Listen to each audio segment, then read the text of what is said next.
ကိုရရင်ဗျာကိုခင်ပြောကြခင်ဗျဆက်လက်နားစရာမဲ့တချင်းလေးရဲ့နာမည်ကစီတော်ကြီးလို့အမည်ရပါတယ်ဗျာကောင်းလိုက်တာဗျာဟုတ်ကဲ့တချင်းရေးတဲ့လူကနန်းတော်ရှိဆရာတင်မှန်ပါတယ်ခင်ဗျမူရင်းတေးသံရှင်ကဘယ်သူများလဲမူရင်းတေးသံရှင်ကကျွန်တော်တို့ရှေး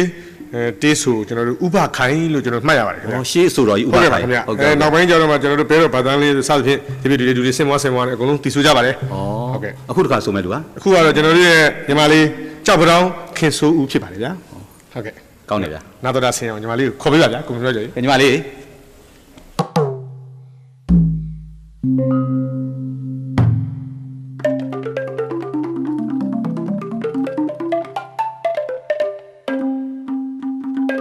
ချမ်းမြေမြေတပေါင်းစားစီလို့မညီနိုင်ဘူးမောင်ရွေရဲ့တဲ့အောင်ကြမြေ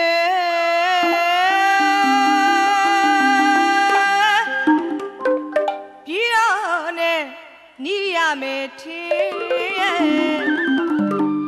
စီတော်ကြီး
လွမ်းမိပြန်တကေ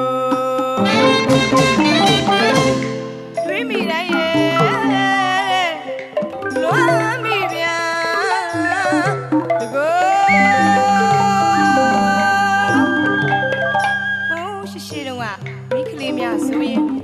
ပေါ်ပင်အင်ကြီးများကိုလည်းမွေးခဲ့ကြရပါဘူးတဲ့ကိုဘာသာကိုရက်ကန်းဝင်လေးနဲ့တက်တက်ရရခါပြီးတော့မှဝိခဲ့ကြရပါတဲ့ရှင်လက်ခတ်တန်ကလေးရဲ့တဲ့ချာရမီ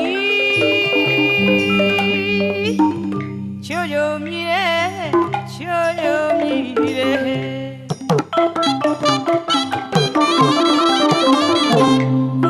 ရှိတော့ကဇွတ်လက်မကကရာလို့ရွှေစီကြီးဆိုပြန်ရင်လည်းပဲဒီမတမ်းမှပင်ကြည့်တဲ့ခန္ဓာနေတယ်လို့တက်ကြီးစကားတက်ငယ်ကြားရပြန်တယ်ကိုရှင်ရွှေဘကိုစီသာမျိုးတော်ဟေးနေရွှေဘကိုစီသာ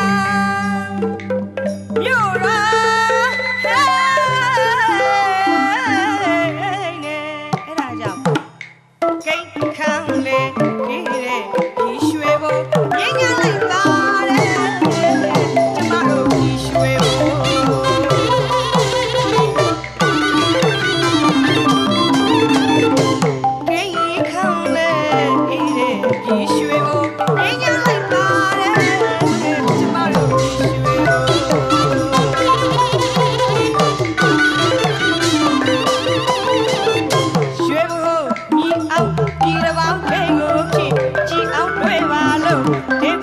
်လို့